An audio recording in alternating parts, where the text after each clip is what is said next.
Thank you to BQE, the makers of BQE Core, for their support of this episode. BQE Core is the software that makes it easy to manage your projects and people for maximum productivity and ultimate profitability. Learn more at bqe.com.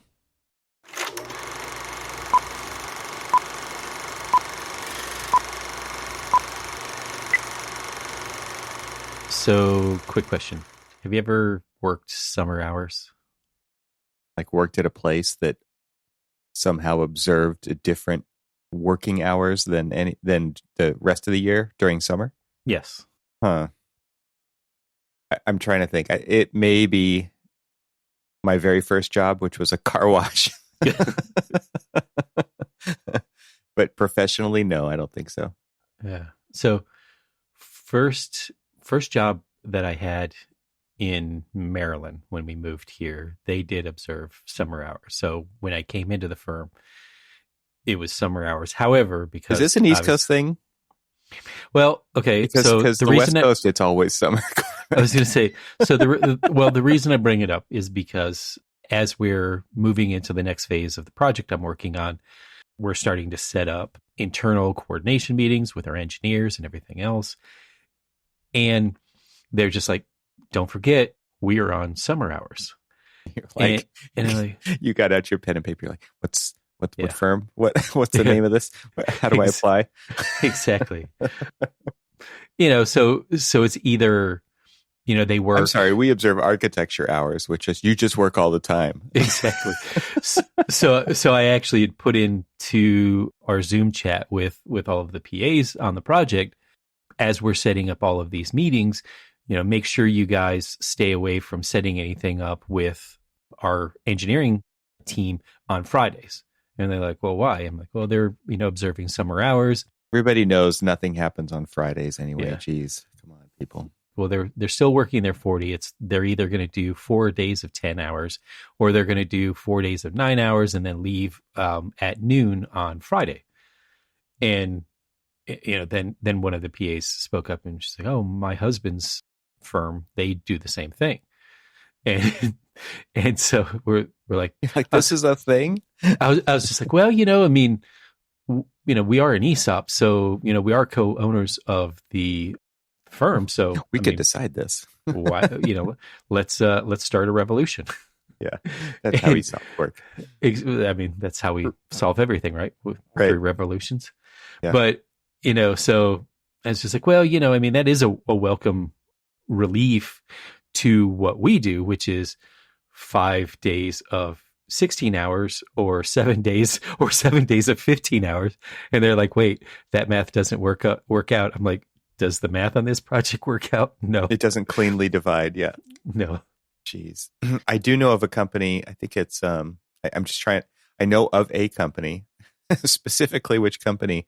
I'm pretty sure it's Basecamp / 37 Signals. They're a Chicago-based firm that does, they build software as a service. And I do believe that they observe summer hours as well, just as kind of a normal thing, but they don't divide by 40 still. They actually just give everybody an extra day off per week in the summer, and that's like a start date and an end date. So it's really clear about it. But still, I thought, because it's like in Chicago, the weather's nice. You should not be at work all the time when the weather's nice, because the weather sucks the other time, and we will be working then, right? So I just thought that was, it made sense geographically for sure for them, but I think it also made sense for them as a company just to prevent burnout, things like that.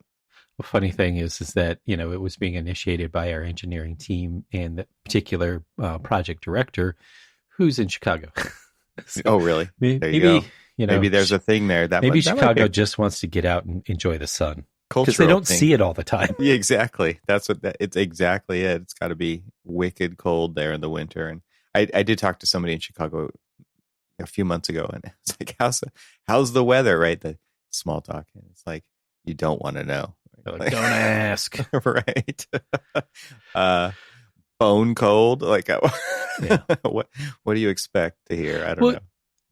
And I didn't necessarily mean for the topic to kind of take this route, but as we're starting to evolve into flexible working situations where we're either remote or we're flex, where we're in the office sometimes and at, working from home or somewhere else, on other times of the week, that really, if as you and I have talked about in the past, we're only holding people to, the 40 hours, which is, heck, I could get 40 hours done in 2 days. Yeah.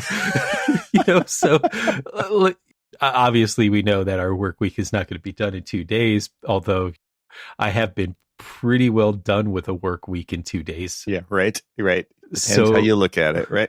Exactly. So, I mean, I do see that there is going to be some flexibility to be able to kind of implement, almost a work at your own pace. You're required to do 40, you're required to do X amount. And all of this actually came about because right now what we're doing is we've got this phase is 20 weeks. And so we're starting to plan out the first 25% of, what creating milestones and assignments of work that we need to get done by X amount of time to make sure that we're going to be able to meet the end deadline of, the 100% deliverables.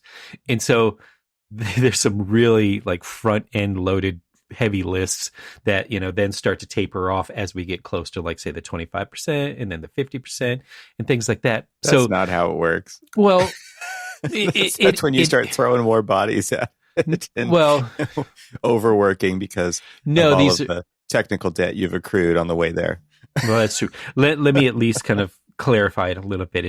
Is that when I say it's front loaded, it means that there were some outstanding decisions that, though we have something already kind of in place to like solve a design solution, we haven't had final approval on it. And so there's a whole list of like, we still have to get approval for, this, and this, before we can really start to implement it in the model so that then we can start to detail it. So there's just this diminishing level of get these answers so we can, move on to this. And then, once we move on to this, we're going to have other ones, but they're going to be more detailed oriented, documentation oriented, instead of like still waiting for a decision from the client whether or not they want to do this. So that's more of, what I meant, but anyway, but still. And so, we were looking at it and it's just like, wow, we got a lot of stuff to do. And as we're sitting here having this conversation about summer hours, they're just like, oh, well, I just finished my work plan for week 1. It's not 40 hours. It's not summer hours. Yeah, of course, because there's too much to do. There's always too much to do. Always too much to do. I'm just thinking, like, if a student is listening to this and how you just said this phase of your project is 20 weeks, and like that's when I was in school, that was like a quarter. It was actually that's a little longer than a quarter, and that was all the time we got to do the whole thing, right? And so this is a phase of the project. You're talking about lots of people on multiple teams with multiple approvals needed. And it just sounds like a hairy thing, right? It's like there is so much to do there. You have all these, it's heavy loaded up front. You got lots of checklists. You got all these requirements that you have to meet so that you can submit at the end and get sign off to move on to either the next phase or get payment or all of those things. It just, there's so much going on there. It just makes me think this, I guess this ties into our main topic, which is like architecture's hard.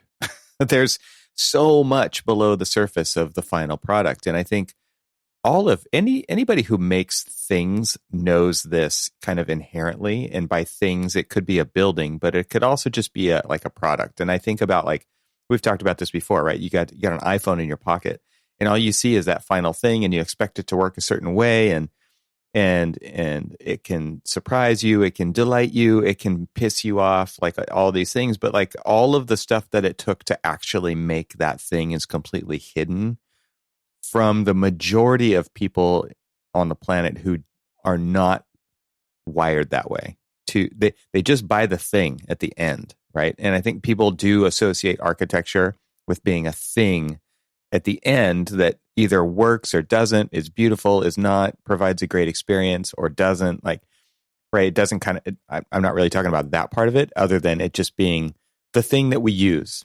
architecture is the biggest thing that the most people on the planet use all the time. There is so much that goes into it. And as a stupid, silly example, I got a text message from a buddy of mine who was asked to do a retroactive study on a shade structure. And so that means that a shade structure was built, right? And why are we doing a study of it after it was built? Because complaints that it didn't work. So it turns out that it provides shade 50% for 50% of the area that it's supposed to for 1 month of the year. And the rest of the year, it just shades the bike storage cage. So this is a school campus. And it's like, this to me is like, I think about what was probably asked, like, hey, can you guys just do this real quick? And there was nobody available to do it. And it probably, because in California, it's a DSA project, what we call a DSA project, which means it has to go through Department of State Architects, which means it's going to take like 3 years. And it's like a shade structure. Really? It's going to take a really long time? Yep, it's going to take a really long time. Let's go with an off-the-shelf one that's like pre-approved, right? So there's all kinds of things in school architectural projects that are pre-approved because they have been used in so many locations.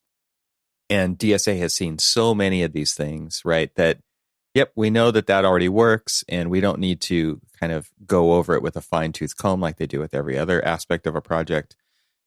We can just approve this, and it'll get done way faster. Like it'll actually get done over the summer, so that when the shade is needed, ironically, right? But most of the school year in California, like I said, it's in the summer anyway. So it's like, let's get this shade structure up and let's get it in, and then only to find out that like, oh, it doesn't actually provide shade, right?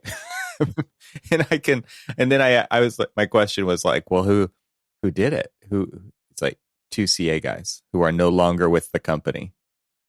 And I was like, oh man, I guarantee you that thing was like drawn in Bluebeam, right? Because I was like, how do you do a shade structure that doesn't provide shade? Well, you don't study the shading, number one, because if you studied the shading, you would know like immediately. That's like seriously a 20-minute exercise, most likely, in SketchUp or Revit or whatever. Right. I mean, first you start looking at the placement and the orientation of where it's at. Is any of the adjacent buildings going to provide any shading, or is it a standalone thing? And then you just start looking at the ands and the ors and everything else to just... So there was probably no time for any of that. There was probably, no schedule. There was no staffing. There was no it was like, this is the product we're going to use because it's pre-approved by DSA. I'm making a bunch of assumptions right now. It's like kind of worst case scenario, but it kind of turned out to be the worst case scenario, right? Because it didn't do what it was supposed to do. It just totally reminded me of another shade structure project that I've done. And maybe as I tell this story, you can think about a story from your architectural experience that does something that's similar in this nature.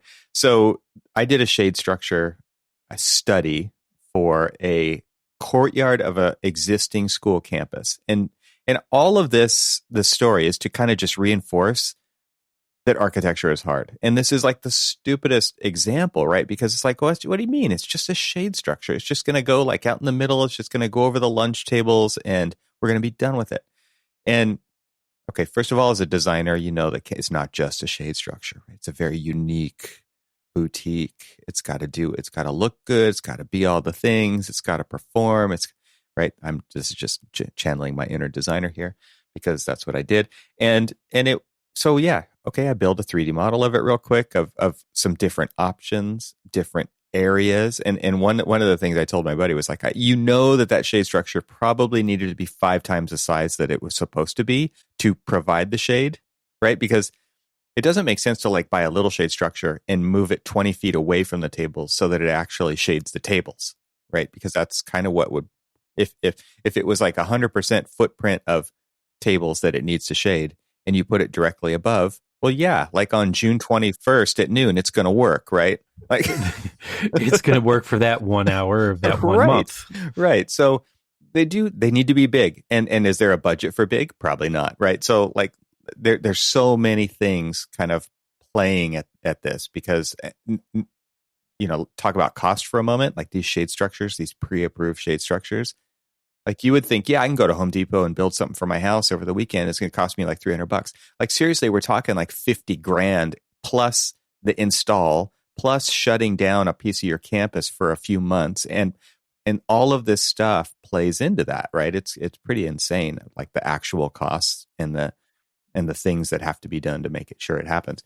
So back to my design story here. So as I'm kind of doing these studies and it's like, okay, this turns into like a multiple page PDF because we're going to go talk to the principal at the campus and see what works for them, what doesn't, because it included kind of this grassy area update as well, because they wanted to hold like outdoor events like graduation and stuff. And seriously, like the courtyard is completely oriented the wrong direction so like, you know how normally if you have like an outdoor venue and you want to hold a graduation, you want the sun to be pointing at the person doing the presenting, not the other way around, right? Because like you want the sun at the backs of the audience, like here where I'm talking about, it would just be brutal anyway. I don't know why they would want to do an outdoor event, but they couldn't fit the whole campus in their auditorium. So this is one of the reasons why. So yet another constraint on the system here. And completely aimed the wrong way. It's kind of a pie shape, not just like a square courtyard. So don't get the wrong idea. It's like you could do anywhere. No, you can't. Like not with this one. There was like a definite area for a stage and a definite area for the students. And then behind all that was this shade structure to cover kind of an outdoor lunch area, which it's two things. It's shade, but it's also weather protection. It's like water, right? If water is coming straight down, which again, it rarely ever does, then it needs to protect the tables because we can't fit everybody inside the multipurpose room. So we need space out here too for, inclement weather days that still kind of works. And so all of these things are kind of pulling at the design. And okay, so we get through like a lot of design stuff and figure out the shading and do a full sun study, all the different times of the school year and the hours when it would be in use, and kind of optimize the size and the shape of the shade structure for that stuff. Okay, that to me is kind of like the bare minimum of what you would need to do to effectively like at least get the idea sold and for people to be comfortable buying off on it. And so it kind of baffles me that like a shade structure was actually built that only works 1 month out of the year. And even then, probably only for a couple job hours a day. Anyway, there's more to the story, but I just want to kind of pause there and just see if what you've got in this arena. Well, yeah. So because the more to the story issues, I don't know specifically about that particular one, but I kind of have a feeling that the story I'm about to tell is kind of similar. So should I finish my story? Because I think you might have some interesting insight into what I'm about to, where the story goes, that would be surprising for other people because it's completely invisible to most people. Okay, go for it. This is crazy. All right. So this school was probably built in the 90s. And so I was probably looking at this like 5 or 6 years ago. And yeah, we want to add the shade structure. They didn't have the budget to do it when they built the school, but they want to add it now. Mm-hmm. Design this whole thing, right? And then at some point, somebody did some due diligence. It wasn't me, unfortunately. But it was like, let's take a look at the original submittal. And only to find out, Cormac, that, when you're doing these buildings and you go through the exceptions for occupancy, mm-hmm. side yards, right? It's about side yards. At least here it is. It's about, okay, we've got 30 foot of clear space on this side yard of the building, which allows us an increase in area so that we can pack more kids into this allowable area, right? It's all about occupancy and justifying your design in creative ways because of the code, right? To achieve the goals of the campus. And there was like at least a 30 foot, it might have been bigger, side yard right where this shade structure was going to go. It's invisible. Nobody knows that this quote unquote side yard exists because it's just part of the campus. It's just part of the school. And you can't build anything there now because of this previously agreed upon by code officials and building departments and all these things to say like, yep, that's clear area. There's a fire separation there.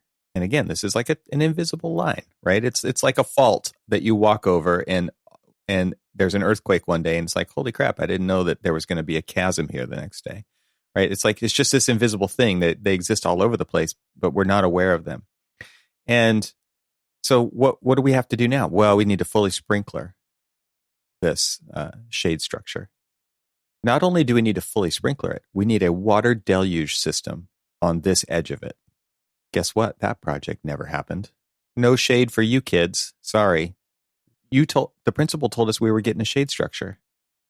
Like I don't even want to call it political fallout, but just like the lack of, like, you can see architecture is hard, dude. What they see is, and it's kind of very similar to my story but they see that, okay, yeah, we had planned to put a shade structure here.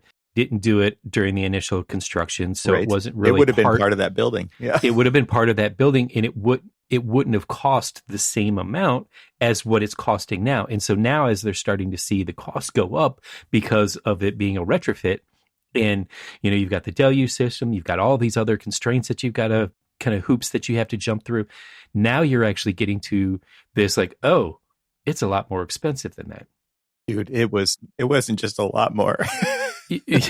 Well, a lot more. Oh my goodness. So then you say, okay, well, we still, I promised a shade structure, still need to have a shade structure there. So or you just say, let's build one, but let's put it over there. And you're just like, well, but that doesn't make sense to put it there. Yeah, but we really do need a shade structure, so let's just put it there. We already have specified one. This is what we want, and so let's just put it there. Okay, so you put it there, but it doesn't work, because that's exactly where my story was going. Is so we were doing, this was like this was definitely the first school project that I had ever worked on, and so I was working as a recent graduate under a small team. So there was a lot of things that fell on my shoulders, my new shoulders, fresh out of school. And strong, one of them young, strong shoulders. And one of them happened to be that there was a request late in the project, probably about 50% CDs, to add a large, and we're talking about a large play structure. And this is in St. Petersburg, Florida. So lots of sunshine, but it was to cover over 50% portion of an outdoor basketball court. And so an outdoor basketball court for this particular school was 8 tarmac basketball courts, probably about like half court size, but there was 8 of them. And so we were to cover 4 of them because, if the middle of the day when kids are going outside to play basketball or have their PE classes and to do whatever that they're doing, that tarmac is going to warm up to 1,000 degrees. Oh man. I'm already thinking of like all of the things that because I've done gymnasiums and stuff. And I'm just thinking like, there's so many things running through my mind right now of floating a structure 25 feet above the ground and columns and kids running into columns and having to protect the kids from running into the columns. Oh my, my mind is racing right now. Okay. So think about this, because this is what it ended up being is, more of just like one of the really large prefab, warehouse type buildings, but just like a shelter size, it was just like a roof and the steel vents was all it was, but it was really big. And so one of the things that we did was, because there were some existing trees and the existing building that was being renovated and everything else, we did a study to show them exactly the most optimal place for it. And as they're starting to run all of the numbers and everything, they come back and they say, well, what you're proposing is to relocate these already existing courts to this side. And you're like, yep, that's cheaper. And we're like, well, yeah, because overall, it's going to be more effective of a playground and, PE space. Plus it'll also tie into all of these purpose fields and stuff that we have. And so it'll kind of consolidate them. So like kids aren't crossing back and forth over parking lots. Now it was staff parking lot, but parking lots to get in between the two different things. And so just consolidating everything to one general play area. Optimization is not in the budget, my friend. Made sense. And so we went through the whole thing. It wasn't as in depth of a solar study, but basically just like plotting out the orientation, plotting out where we were going to put it, plotting out where all of the shade trees were and everything else, it would have been a pretty effective location for it. But you caught the one thing that, or you had started to catch that one thing, which was it was replacing existing. So what did they decide to do? They decided to repave the existing courts and put it there. And the only time that it is actually in shade, because it has a very distinct, north-south orientation, is in the morning time. You're probably covered about 7 a.m. to maybe 11. So for the weekend warriors, it's probably pretty good.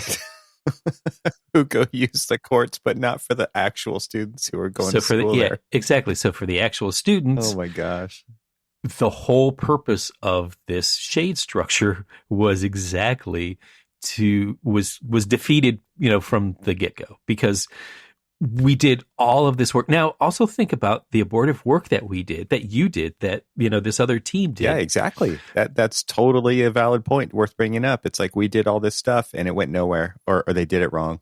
Exactly. And so, you probably build, painful. let's just say you build, 40 hours worth of study and design work and stuff like that. That's literally money that you're never going to get back on the project, because they didn't listen to it. Didn't go anywhere. They asked you to study it for best practices, for school safety, for whatever. I mean, they ask you to do things like that, and then they don't listen to you when you're actually telling them that this is the way to actually solve it. I mean, I remember a battle with another school later in my career, and I used that example that I just told you as an example of why we needed to do this. It was because they had the parking lot and the bus drop off essentially all in the same location. And so people there's students walking to school because it's a neighborhood school. There are students being dropped off by the bus, and there are people, there's students being dropped off by cars, all basically intermixing together. And so they're crossing over traffic. They're crossing, in front of cars. I have spent so much time doing this kind of analysis. Exactly. Oh my gosh. And so you show them, this simple changes that you could make. I mean, in their mind, it's not necessarily simple because it's money out of their pocket. And they're like, well, we already have a bus drop off and that, and with all of the staff that we have out there, we haven't had any incident. And then I say, yet. And, and you basically are telling them that, hey, this is something that it's going to come back to haunt you if you don't do this. Like these shades, structures that, now they're coming back to the architect and saying, hey, this only shades this space for 50% of the space for 1 month out of the year.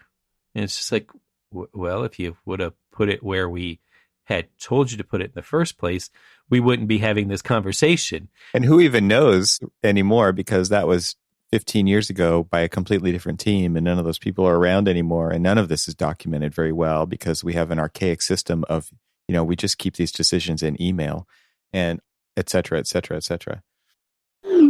Let's take a quick break to share more about our sponsors. Systems and standard operating procedures. You already know that's how to build a profitable business and find the freedom you want. You need systems and procedures. But you struggle with choosing the systems you need most and how to implement those systems quickly so you can get back to doing what you love most. The Designing Your Business Masterclass series was created by an acclaimed architect and business consultant, Douglas Teager, FAIA, to help fellow architects and engineers run their firms more profitably while maintaining a healthy work-life balance. Douglas grew from a solo practitioner to become managing partner of his 30-plus person firm, and then later sold his firm so he can do what he does today, helping architects be more successful at Teager Consulting. On the third Wednesday of every month, Douglas dives deep into an essential topic that will strengthen the profitability of your firm and make it sustainable for growth in the years to come. Register now for the Designing Your Business Masterclass with Douglas Teager at bqe.com/masterclass and start implementing powerful systems for the profitability you need and the freedom you want. Every live masterclass session includes AIA continuing education credit, and when you visit bqe.com/masterclass, you'll have access to the full library of past sessions on demand. The Designing Your Business Masterclass is free, and it's brought to you by our friends at BQE, the makers of BQE Core, the software that makes it easy to manage your projects and people for maximum productivity and ultimate profitability. Register now for the next Designing Your Business Masterclass at bqe.com/masterclass. That's bqe.com/masterclass. And now let's get back to our conversation. I'm glad you brought up the point about getting paid to do this, because this is a further zone of projects that is complicated, which is a school campus, a school district. You know, oftentimes there are several firms, or maybe it's just one firm, or maybe zero firms who are just kind of on call for them to do small projects, right?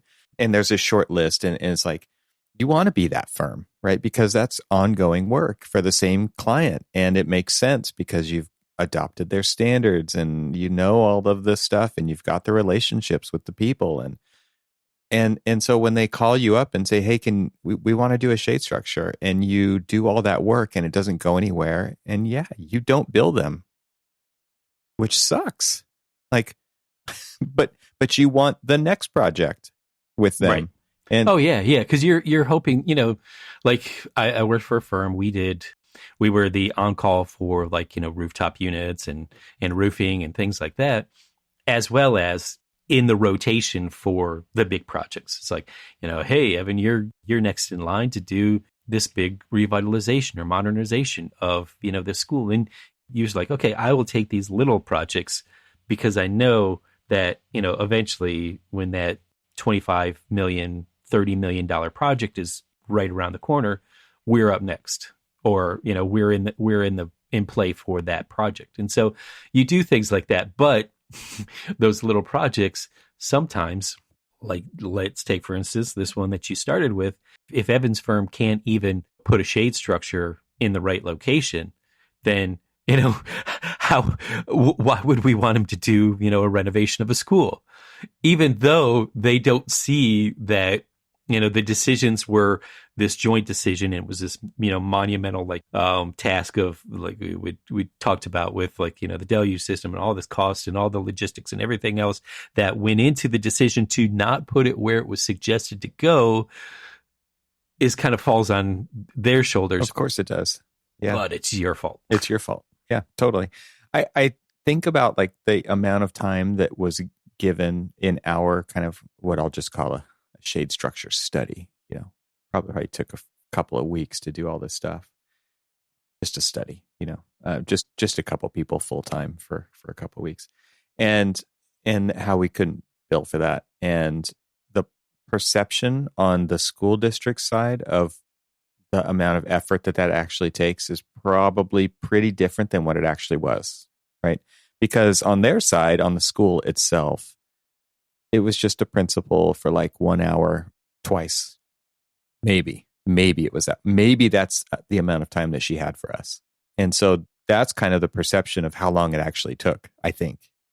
It wasn't like, even with like the 11 by 17 color printout graphics that show the shade studies that you kind of walk through with them, and they look at that and they're like, wow, this is pretty crazy. Like the amount of detail that you're showing here and stuff. It's like, well, yeah, that's kind of what it, that's what we got to do. And to do it right. And even with like that kind of in the moment acknowledgement of the materials that are presented, it's just, I don't think that even makes it in the overall evaluation of what it takes to do a job. It's just like, no, it just took a couple hours. We didn't bill for it, and neither did we probably. I mean, it wasn't my job to do this or my role to do this, but it was like, talk about the amount of effort that it actually takes to do this. And not only that, but after it's all over and the decision is made not to move forward with it, to say, look, here's what it actually took to do all that. And it was, and it's like, this isn't moving forward, we spent all this time that we are not getting compensated for as professionals in this industry. And I use this as one small example of something that happens all the time everywhere, right? Like it's crazy to think about how much time and productivity and income is lost because of these kinds of dead end projects that happen all the time everywhere. And people don't even talk about it. Not only do we talk about it internally, we don't talk about it externally either, right? Like help that client understand that we're going to chalk this one up to like good faith that other projects are coming and that we went above and beyond to do this. Here's the value of the service we just gave you. We don't even do that. We, the royal we, don't do that. And I'm sure there's a lot of people out there who do something in that regard to actually do that. But I think they're the minority. Man, that's painful. It's just, and it's like, you know, my friend who got called in to do that, just this kind of retroactive study to say, well, you know, well, why doesn't it work? And it was like obvious in the first 5 minutes. It's like, yep, bad design, verified.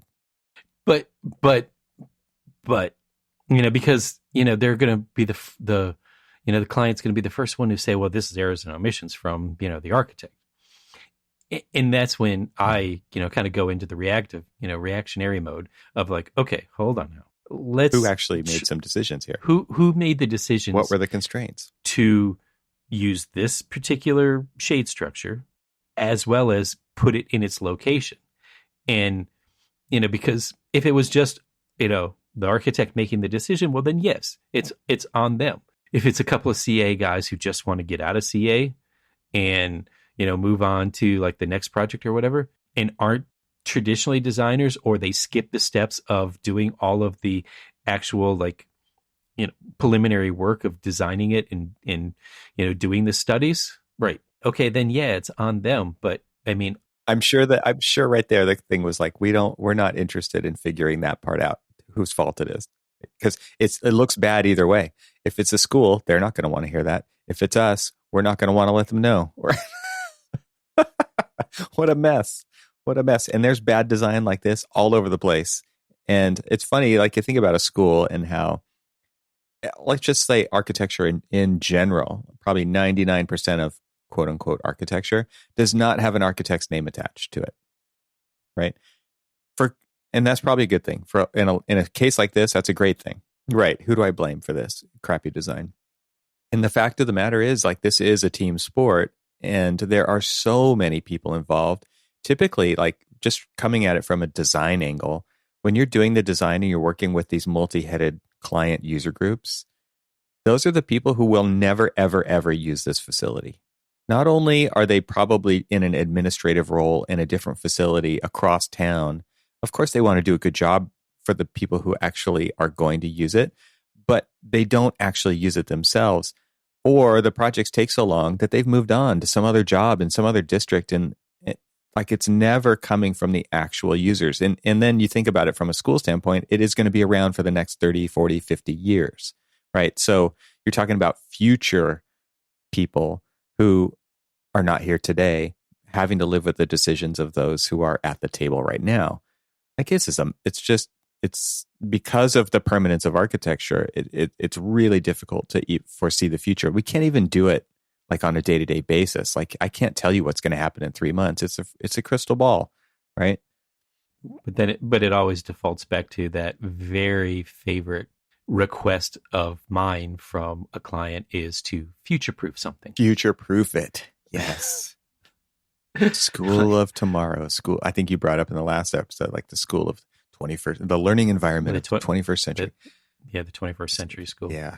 Like, okay, let's everybody go back 10 years. Well, can you imagine yourself 10 years ago having what we have today? No, you cannot. Just think about this. Think about, like, just libraries from 10 years ago versus now. In just the change of, you know, having mostly all physical books. So you need a much larger space to, kind of a 50-50. And so does it then evolve to 100% digital, or what is the next step? And these are things that we just don't know. I mean, there may be a revolution that says, let's ban all kind of like digital forms of books and we go back to physical books. Or there could be just the opposite. I mean, in the mode of banning things. Yeah. Schools are in the mode of banning things. So, I mean, who knows like what that really means when you say, I want you to future-proof something. It's I've been dealing with people, with these idealized projects, from like, you remember projects that your professors, gave you in school. I mean, we had one where we want to do a digital cafe. And we're like, okay, well, what does that mean? Like, well, that's what you need to figure out is like, what is, and so, people were doing these like, meanwhile, they've got a little digital cafe project going on the side.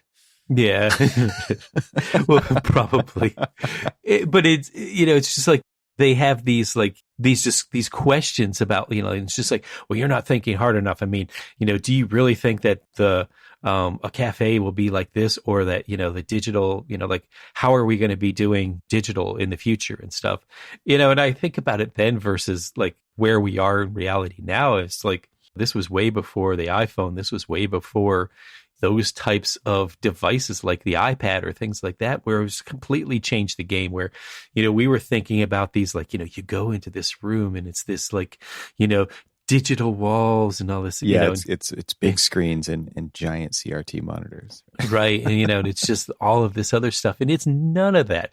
It's, like currently right now, a digital cafe is a cafe with chairs and plugs. That's it.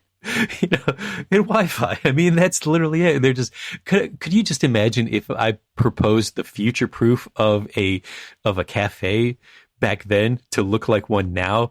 They would have been like, you fail. You're just not thinking far enough. And it's just like, those are the questions that like just frustrate me when people are like, you need to future proof this. It's like, all right, yeah.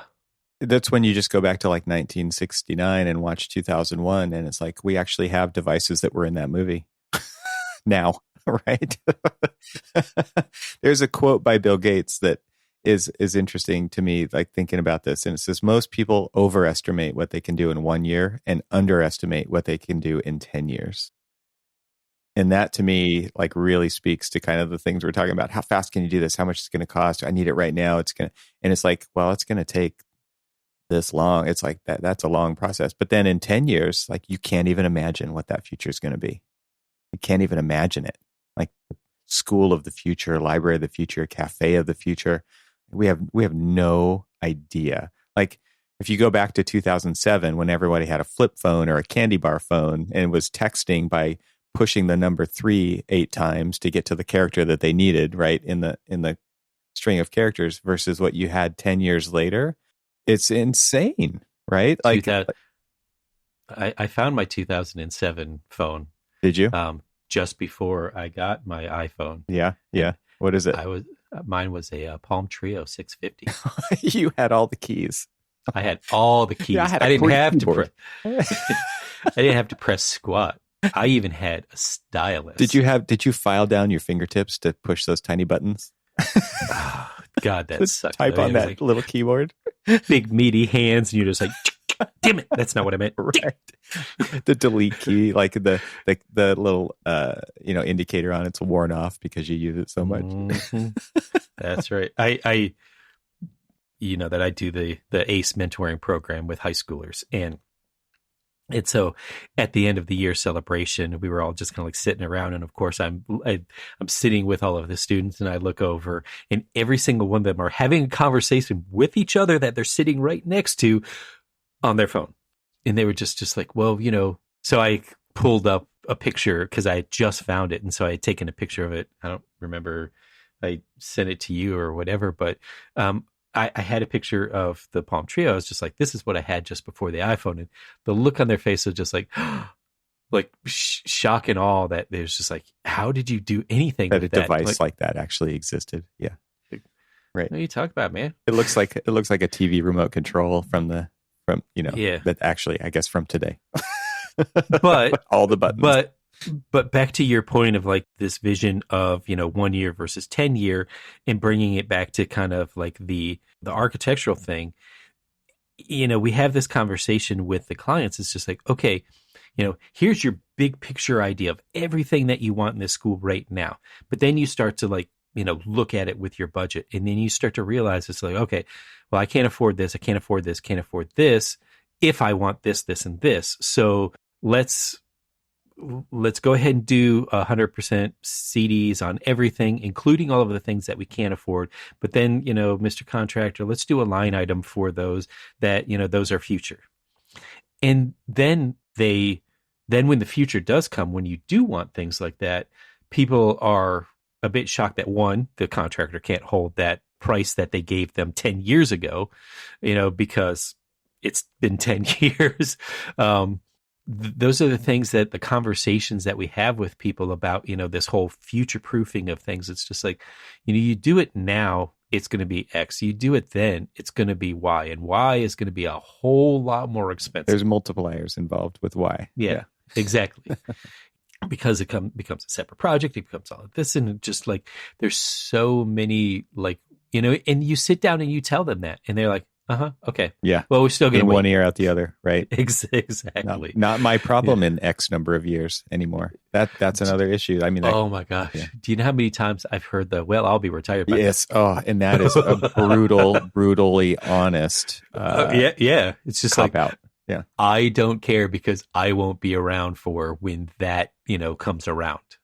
I had a client on a project, one of my more recent projects, who was the dean of the programs that were going to be included in this project, who was retiring like a month before the building opened. Literally retiring, like after this, been fighting for basically decades to get this building built on the campus at this community college, and was so upset. I mean, not like outwardly upset, but you could just tell of the disappointment of not getting to enjoy this amazing thing that actually happened with the faculty and the students who had been working on this for so long, and getting to see the people who actually used it light up because it was such an amazing thing that actually happened on this campus. And it was just like this. It's like you design the administration suite, and it's like this is Jeff's office, right here. Yeah. Oh my gosh, yes. Never got to be in it. We had the similar thing with a project that this principal had been there for 12 years and been single-handedly responsible for pushing the modernization of this project. So this is a project that was basically a cobbled together school of a building that was first built in 1894, and then added on in 1898, then added on in 1930, then added on again and again and again. And it was just this cobbled up mess. She had fought for a modernization of the project so that, basically she could have one big cohesive school. And even on you said like, even the admin office was designed basically for her. And so she finally, wins the battle to get this, project going through, like campaigns with her parents, with, all sorts of different things. She was originally hired because it was a low performing school, and she brought it up to a high performing school. And so single-handedly, no less. Well, I mean, as an administrator, being able to like facilitate, the hiring of the right people, positive and change, petitioning for funding for programs that the school needed, and actually successfully getting them. So we had finally finished the design, and we broke ground. She, about 50% through the project, got transferred to another low performing school to basically have her, work her magic to that one. To be cleanup again. Oh my goodness. Exactly. Jeez. And so she's so good at it. Her school was basically like that she had fought so hard for. I mean, I can't, I'm sure it sounded like you have experienced this, but it was her school. It was designed. I mean, she was in on her every fingerprints design. Were all over it. Right. Exactly. Right. She had a contingent of teachers and administrators and her, and they were all actively involved with decision making and stuff, which was actually really good because it was one of my, all-time favorite projects, only because it was inclusive of the actual administrative and, teaching staff, which is, sometimes rare when you're, dealing with those, because they're like, oh yeah, we don't really care what the teacher says. We just want to get, this project done. So, this is it, kind of thing. So yeah, that really kind of sucked that, she had done that. But, fast forward to another project that is one of my more recent projects, where we had a roadblock of an administrator, a campus architect, whatever you want to call them, that was always pushing their own opinion on things to do because they were an architect. So, but wouldn't listen to kind of some reason or rationales of things, and so there was a lot of things that we probably didn't quite agree with on the project, but we're still in the project. And right as the project commences with construction, they retire. You're like, can you have done this favor like, a year ago or 2 years ago? Yeah, all these moving parts, right? It is interesting to kind of think about it from a leadership standpoint of how the projects that are meaningful, that truly make a difference, are not going to be for you. They're going to be for the generations that follow you. That, I wish, was a more pervasive thought process in architecture itself, like to work on itself. That to me is where I think a lot of us fall short. A lot of the profession falls short right there. It's all about us right now. It's all about us. Yeah. One of my favorite things about that one project that I did that was kind of inclusive of teaching and staff was, at the time, they were second graders. And so as we, we had created our walk, our digital walkthroughs and, all of our renderings and everything else, I had, taken photographs of the fifth grade classrooms that we currently had. And, at the time during the design process, and then kind of included the second graders, because once everything was done, as long as it went on schedule, they would be fifth graders once the school reopened. And so I kind of just included them in, the process of, not necessarily design, because then, I would have a chocolate fountain and a swimming pool and all these other things in the classroom. But at least, just kind of like talk to them. Oh, that just reminds me of my kids. My son wanted a hot dog tree. Like, there you go. Things like that. But, talking to them about that, and used to like come in during the process and actually meet up with that same class during construction and everything else. And I would always start with, this is the classroom that you guys used to have. And they're like, oh yeah, I remember that. And this is this, and this is that. And then I would show them, like the demolition. Then I would show them in progress and stuff like that. And then, just before the end of the school year, when we were about to turn it over and start doing the FF&E and all that other stuff during the summer, I came back and I showed them the finished ones. And I was just like, in next year, this is going to be your classroom. And so from second grade to fourth grade, for those 3 years, I showed them the progress of their classroom, so that, then on the first day of school, I came back to the fifth grade class and I was like, what do you guys think? Like, it's awesome. All those kids were twice as big as they used to be when it started.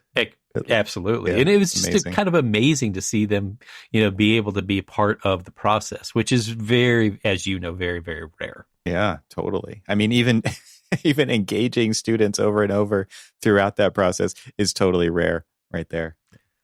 Another one of my favorite ones is, you're going to need to pull the plug on me. Yeah, totally. But it's just that, I'm sure you've done Phased While Occupied. Yeah. Brutal. So brutal.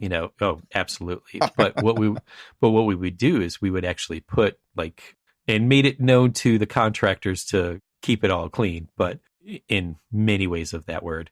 But, basically we cut windows in the partitions separating the students to, the renovation so work, that they could actually see it happen. Oh yeah. Jeez. Yeah. It was awesome. Yeah. It was great. I mean, it took a while. It took a little bit of convincing between us and the contractor to kind of make sure that the school was okay with knowing that it's safe and all this other stuff, and making sure that the contractors were being professional in their on the other side of the screen. But there was many a times where we would actually have to black out the screen because kids would be a little too focused on what was going on outside of their world. Oh, heaven forbid they actually watched what was going on out there and it didn't just magically appear one day. Well, I mean, but think about this. I mean, things like that actually give students who may have not thought about doing a project, or a profession like that. Yeah, totally. Totally. It literally Agreed. gives them a window into that world. Anyway. Sweet dad joke to end it right there. That was I know, right? So Cormac, what is You're architecture? It's hard. Thank you to BQE, the makers of BQE Core, for their support of this podcast episode. Visit bqe.com/masterclass to register for the next Designing Your Business Masterclass. Thanks for listening. This show is part of the Gable Media Podcast Network. See all the shows at gablemedia.com. That's GABLMEDIA.com. You can help support what we're doing here by leaving a 5-star review on Apple Podcasts to help get the word out, and don't forget to share it with your friends. We'd love to hear from you, so leave a comment on the website at archispeakpodcast.com, where you can find our entire catalog of shows. Talk to you soon.